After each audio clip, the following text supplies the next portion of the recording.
Hello everyone. I hope everyone is having a wonderful day.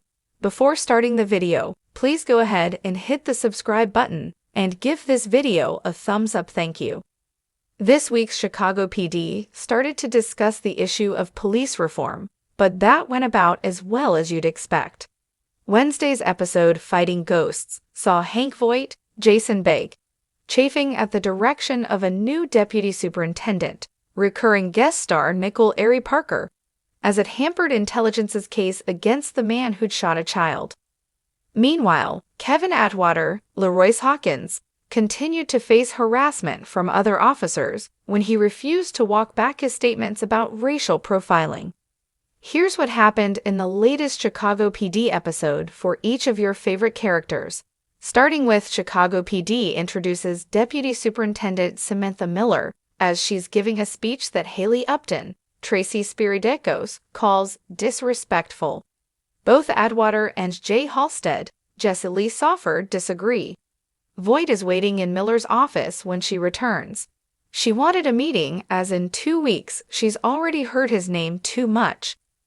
If you keep running your unit the way you've been doing for the last 7 years, you may be out of a job by Christmas, she warns, but insists that she's on his side. She thinks if she can change Voight, the rest of the department will follow. Hey, good luck with that. Intelligence responds to the shooting of a 5-year-old girl named Laura.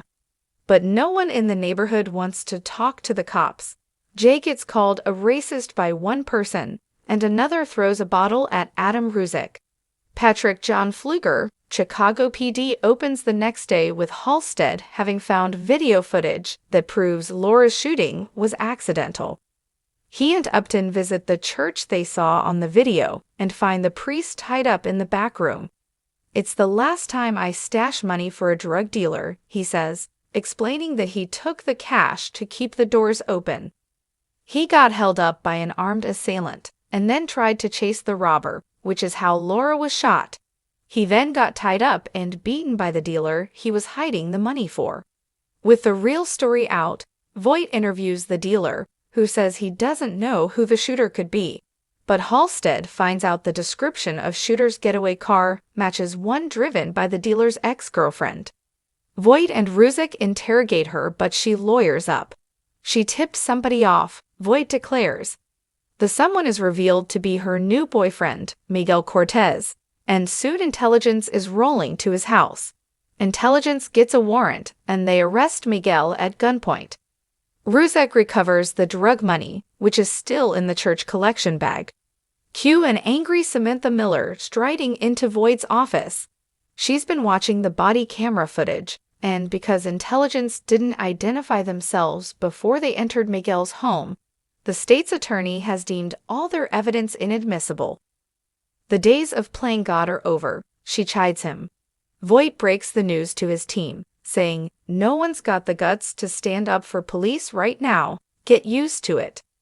He goes to pressure Miguel by showing her a picture of Laura, but Miguel isn't interested.